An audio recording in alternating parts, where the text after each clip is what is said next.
it's just the sun is out all the time here, and I don't know how to deal with it. Like It's gotten warm. You had some June gloom action. That's such a fucking lie. It was gloomy. June gloom is like 2 hours in the morning. If you get up at 7, from 7 to 9, you'll see some June gloom. That's it. That's all June. When people said June gloom, I thought it was going to last all day. Well, you're used to San Francisco gloom, which is constant. But when you call it June gloom, when you infer that the entire month of June is going to just be gloomy as shit, and what you mean is like, it's just a little cloudy when you go to yoga in the morning. We're not used to that. Fuck you, LA. We're not used to that. Fuck you. We have a problem with anything that's not You set sunny me as up hell. for a gloomy month. I thought I was coming at the right time. I came at the wrong time. It's a sliding scale. That was gloomy for us.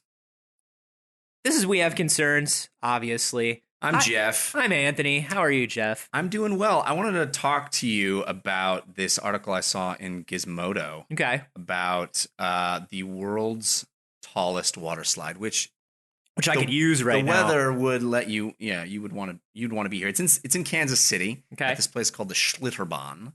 Yeah. The Schlitterbahn, and it's called the I've heard of that part. Verrückt, which is Insane in German. Yeah. So what is insane about this slide? Okay. 168 feet Okay. and 7 inches. Great. Taller than the Statue of Liberty. Okay. Taller than Niagara Falls. All right. And taller than, Gizmodo points out, 23 Shaquille O'Neal stacked on top of each other. I think the tallest water slide I ever got on was like 47 Kevin Grant's high. Right. So this is considerably higher. Yeah. Yeah, much taller. So there's a video of the dude going down it, which we both watched. The Verrückt opens to the public soon. The designer, John Shuley, Uh-huh. he's writing it in this video. Now, it's one of those ones that's you just go down. There's no twisty turnies. There's no loop-de-loops. It's just a shoot down very, very fast. Have you been on ones like that? Not this one, obviously. In Orlando, there's a park called Wet n Wild, and there is a slide called the Stuka. Der Stuka? And why are they all German? Because German is severe and frightening. And water parks are Severe and frightening. Yeah. No, this was one that went straight down. There was the Stuka and the Bombay. And the Bombay was basically the Stuka, except instead of pushing yourself down in the beginning, they opened a trap door underneath you. So you didn't know when you were going to go. That's cool. Yeah. I love stuff like that. Do you notice, I've noticed in those particular ones where you have to cross your hands over your chest and cross your legs. That's a Stuka. Right. Yeah. We call that a Stuka. It's we one call that metric getting Stuka. Stuka'd. Yeah, you got so stupid. Yeah, I think I usually call the Stuka the thing I have to do to my pants when I get done with those rides. I got so you don't like them. No, I do. They're fine, but there's that moment at the beginning when you first go over the lip to start going down where you feel yourself pull away from the surface. Your back comes off the surface. Yeah. That to me is that's the moment right there. That's the Stuka. That's right? the jam. And I feel like with this ginormous, bigger than the Statue of Liberty size experience of which this video is showing, while you are in some sort of raft here, which is different, but I feel like that would be the moment where I would crap myself, which is not good at a water park. I love these rides, and I love that moment. Here's the thing. I like that moment of being feeling free fall. Yeah. That's what it's about. That's why you ride something like that. No, I agree. That's what it's about, but I feel like this... Are you more afraid of these than you're letting on? Do these make you more nervous than you're letting on right now on a microphone? The video alone kind of made me a little skittery. Yeah. Just watching him go down it. See, I watched that video, and he's strapped into a raft, and all I thought was cop out. Is he strapped into the raft? Strapped into a raft. Just one sitting man on the raft. One man against the slide. It's like Joseph Conrad. It's like if Joseph Conrad wrote a novel about a water slide, dude wouldn't be in a raft. No. It would be a slide that required a raft, and he would have to go down it without the raft. And that's the hero's journey, Jeff. That is a raftless hero's journey. I think it's great. You know what I can't do? What's that? I can't do roller coasters. Well, now see, that seems oddly incongruous. I can do anything that's a big drop. I can do anything that spins really, really quickly or a lot. It's the speed that you have a problem with? It is it's the sudden jerking around and the not knowing what direction you're going to be going in next. That kind of, it's the feeling of disorientation. I can handle falling because I know I'm falling and I know what direction is up and I know what's going on. Me and Gravity and Joseph Conrad, we are together. You have control issues. We are getting stupid. I do have control issues. We've talked about this a million times. I have to have control over every single little thing in my life. Roller coasters are not about that, man. Yeah, you gotta relinquish control to have fun on a roller coaster. Absolutely not. You're not happening for you. Won't do it. And it's funny, you will relinquish control to nature's laws. You will relinquish control to gravity. You have no choice, and you know what gravity's going to do. You're going to go down. If I jump off a cliff, I'm going down. It's not like I'm going to go down and then all of a sudden I'm going to curve up at the end and hit a fucking rock that I didn't think I was going to hit. But you know that's not going to happen. Yeah. Thousands of people have walked through this ride and gone on it before you. Why should your experience be any different than theirs? Safe, coming off, happy, high fives, checking their photo. It's not an issue of whether I know the ride is safe. I know the ride is safe. I know it's been checked out. I know the ride's fine. Okay. It's not about that. I don't like it. I don't like the feeling. I don't like being tossed around. I don't like being able to tell by looking what direction I'm going in next. But you're in the warm embrace of the safety harness. Oh, that's not a warm embrace. It's chafing me. More than especially the ones where your feet hang, because there's always something right up in your crotch. And that. Love that. You gotta wear the right underwear. You gotta wear the right underwear to that's Six just Flags. Really a life lesson. Yeah. You always wear the right underwear. Six Flags means underwear emergency. 5 flags means like boxer briefs or boxers. 4 flags means you can go commando. Oh man, bad. Flags is Flags is the underwear system. That's an old Navy thing. That's. You see them signaling to big ships. Right. It's what underwear That's why they used wear. to put the underwear up on the flagpole at camp. I want to read you some of the descriptions of this crazy thing that I think is still crazy, even though you have minimized my fear. So he says, "That's what I'm here for. Minimize your fear, buddy." Oh, you mean minimize in that I'm not giving it any validity? Yeah, diminishing the. Yes, exactly. Oh, I'm here for that too. So when they first tested it, they used sandbags. Yeah. And many of the sandbags flew out. Yeah, because it's a sandbag. It's not a human. What? How heavy were the sandbags? What did the sandbags look like? You would assume that they were human-weighted sandbags. Would you?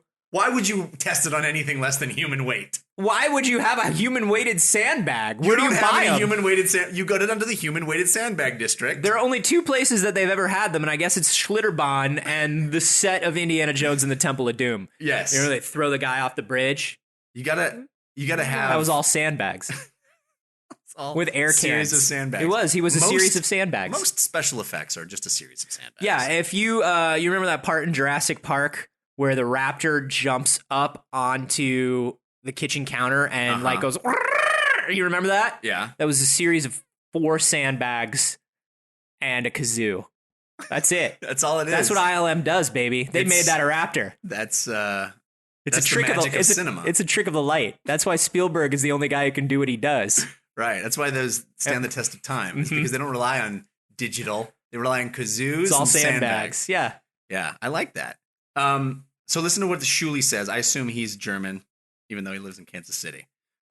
We conceived of it around 2012 in October at the Waterpark show. Just so I can tell, I know you're a professional actor. Right. And I don't want to step on my performance. Is that your German or your Kansas City? That's my Kansas City, obviously. All right. No, that sounds pretty good. Right. Okay. Try the ribs. What ribs? Just the ribs they have everywhere in Kansas City? Kansas City known for their ribs. Are they really? You haven't had dry Kansas City? I'm a vegetarian. Dry rub? Oh, man. You haven't lived. Anyway, so their whole idea was they wanted to build... They were at this water park show, and someone walked up to him from the Travel Channel and said, "What's your next project?" And he went, "I want to build the world's tallest and scariest water slide." Kansas City, by the way, is where all the mad scientists in the world come from. So he did it. That was his goal. Bravo for Mr. Stuka. What is that his name? Its name is Mr. Stuka. Mr. Stuka for doing that. Mr. Stuka to you. Dr. Mr. Stuka. I think that's a kind of a cop out though. When someone says, "What's your next project?" and you're like, "I want to build this thing, just like twice the size of that. I want to build the exact same thing, but just bigger than yours." Yeah. No, that's America. That's true. not, there's nothing wrong with that. That's what got us where we are today. That's true. Oh, I'm going to make that building taller. I'm going to make that car faster. See what you just did? I'm going to do it just a little bit better. And then everyone will know I'm better than you. Yeah, that's true. That's the Kansas City German way. Yeah. No, this is, I would ride this thing in a heartbeat. I like water slides. You just won't get on a roller coaster. So what is it that you don't like about it? Is it's just the feeling of falling? Here's the thing. I'd ride it in a heartbeat too. Yeah. I want to ride it, but I want to ride it because I would be scared. I want to ride it. There's a thing in Toronto. Yeah. Where you, at the, whatchamacallit, what's the big The CN Tower? CN Tower. Yeah. You can walk around the top. I would do that. I would do it, but only because it's the scariest thing I can imagine. The one thing that I saw that I wouldn't, well, besides roller coasters, I won't do a roller coaster. The one thing I saw that I would not do was at the top of the stratosphere in Vegas. They have this thing now where you jump off the top of the stratosphere connected to a decelerator, right? Yeah, it's a rope that decelerates you. Yeah. Here's the thing, man. But you love gravity. We've established that. That's just a pulley and some friction. And like, what if they're 6 inches off? Mm-hmm. That to me is no. That's a no. That's a no. Because there's so many. I understand they built a thing and it works. I'm sure it's a marvel of engineering. I get that they take you through a 45-minute whatever. You are literally voluntarily jumping off the tallest structure in Las Vegas. Yeah. And they're just like, go ahead, buddy. And you're like, cool, whatever. And maybe after this, I'm going to get one of those drinks that's shaped like a big plastic guitar from the Hard Rock. After I touch down from my 40-story descent. Equivalent experiences. Would you do it? I would do it only because it sounds like the worst thing I could possibly do. See, this is a difference in philosophies. No, I would not do it. Have you bungee jumped or skydived or anything? I have not. I've done both. Really? Yes. Bungee jumping was awful. I don't think I would bungee jump. I think I would skydive. I have more trust. Twice. I have more trust in the skydive than the bungee cord. Really? You know why? It's because in Florida, all the bungee places are run by like tattooed college kids who are like half. We're not going to drunk, Florida. Full stoned, for this. And it's all done like off a construction crane, like a cherry picker. They're just like, all right, man, we're just gonna take it up, and then you just put that on your feet and you go. I'm gonna count to 3. You have to establish beforehand. They're all cowboy Matthew McConaughey's. We're not going to Florida for any of this. Florida is, if you put Florida in the title, I'm not going. I wouldn't do it anywhere. I wouldn't go to Mexico and do it at a tourist place in Mexico. Why are we going to these places? I would, because bungee jump. Maybe this is why I don't like bungee jumping. Bungee jumping in my head is associated with dumb college drunken places where people are like, "Hey man, you know what we should do? We should go bungee jumping." And then, like, maybe just a little bit of date rape. Spring break! Spring break! That's what it's the association in my head. Right. Well, there are reputable bungee jumping places that don't require date rape to happen. There are Do they have to pay more insurance? Because then I bet like 90% of them are just all date rapey. Just save a little bit of money. I'm telling you that when I went bungee jumping, it seemed very on the up and up and not Yahoo. Where did you jump off a bridge? I did jump off a bridge. All your friends jumped off a bridge? Would you? Yeah, all my friends jumped off, and so I had to. Where was the bridge? It was here in Angeles National Park, here in Los Angeles.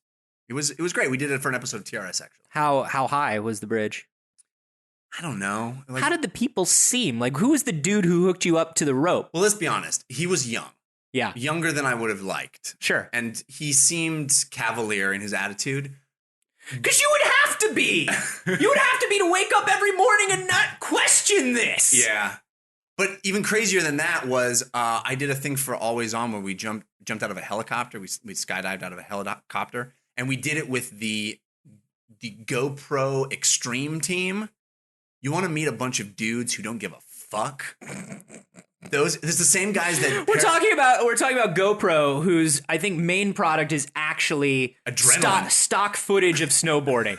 Exactly. I don't know. That's their main. Is they export beautiful footage of snowboarding off of tall cliffs. Yeah. And then like they've sold 12 cameras, I think.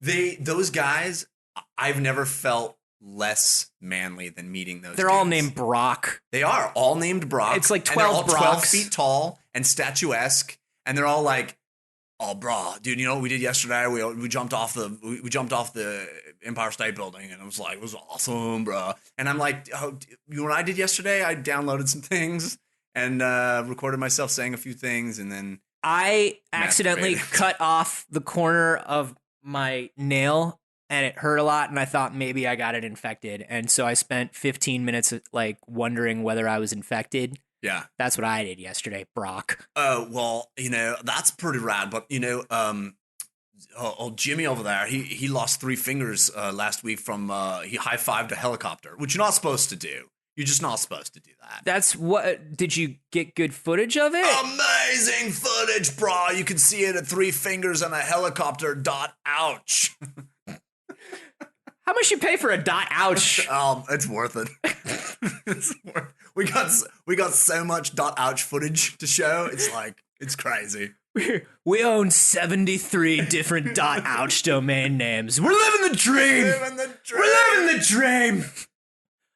Yeah, no, that's not a life that I want. That's not a life that. What makes you decide that that's the life that you want? What makes you decide that the life that you want is a life where you're constantly testing the boundaries of life? I don't know. Maybe that's what it's all about. Why? Maybe it is. Maybe staring death in the face and laughing. Why do you need to do that? Why stare it in the face? It's coming anyway. Just make peace with the fact that it's coming and then just try to be quietly happy for the longest amount of time before it comes. You don't need to high-five a helicopter or jump off a hotel. Why would you do this? You're gonna die anyway. You don't need to remind yourself that you're gonna die. If you want to remind yourself you're gonna die, just do it the way everybody else does it, alone in the shower crying.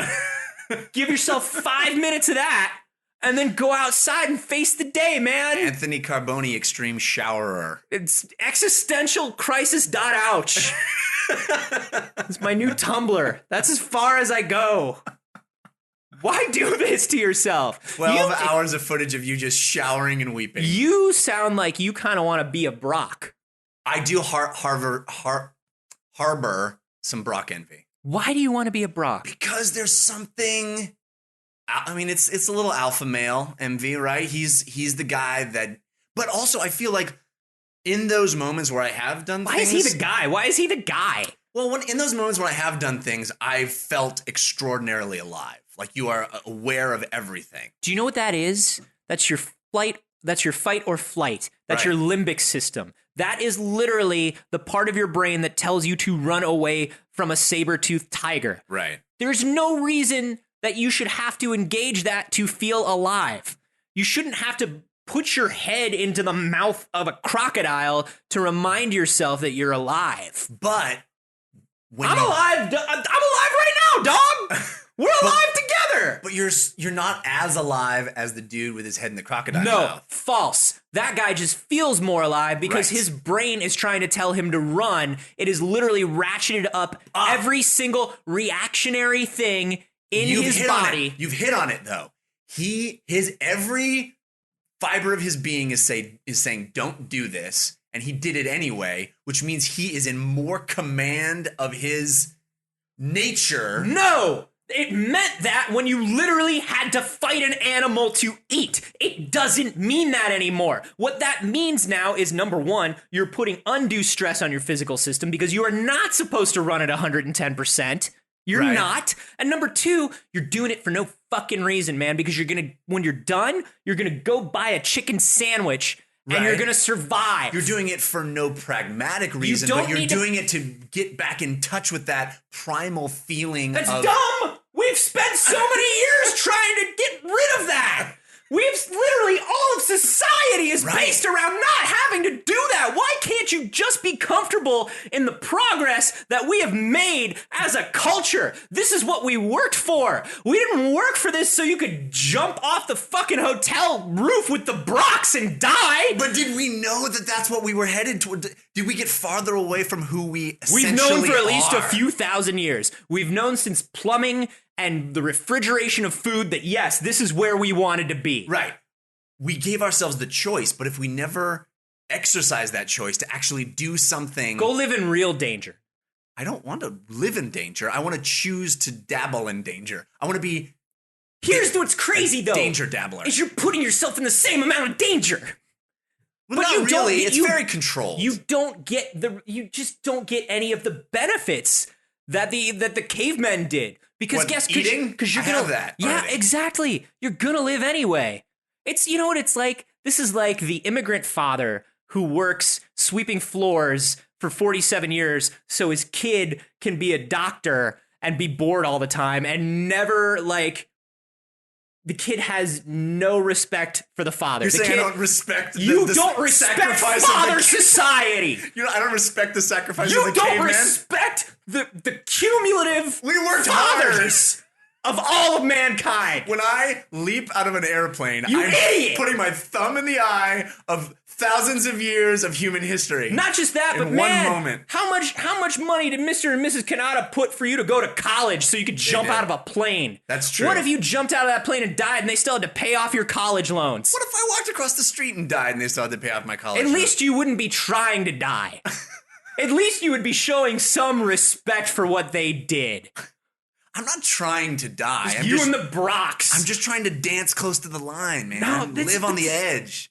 Living on the edge. That's dumb. That's dumb. There's so many better lines. There's so many better lines to dance on. Why don't you dance on the edge of doing better things for society? I try to do that too. It's not mutually exclusive. Every time you go to jump out of a plane, why don't you take $400 and put it into charity somewhere instead of jumping out of a plane? Why don't you get the same feeling from moving society forward that you do from high-fiving a helicopter with the Brocs? I'm jumping for the homeless. What is about our brain that won't let us feel that? That's dumb evolution. We need to get rid of it. Get rid of it. Well, give all your Brock money to a good cause. My Brock money. I think Brock money is a good cause, but clearly we have concerns. I'm so mad at you, Jeff Kanata. You've worked so hard, and you're throwing it all away with the Brocks. Sorry, Dad. I'm sorry. I'm sorry. I just wanted to leave. We didn't send you to skydiving instructor school so you could become an accountant. But it's what I love. I love being safe and crunching the numbers. You idiot! Why aren't you wearing a jumpsuit at all times? Why aren't you ready to go? The suit and tie are just so much more comfortable. I brought you up here to the top of Rockefeller Center so you could see everything we built, and then also base jump off of it with me. Dad, I'm just going to take the stairs down. You are a disgrace to your family. Yeah.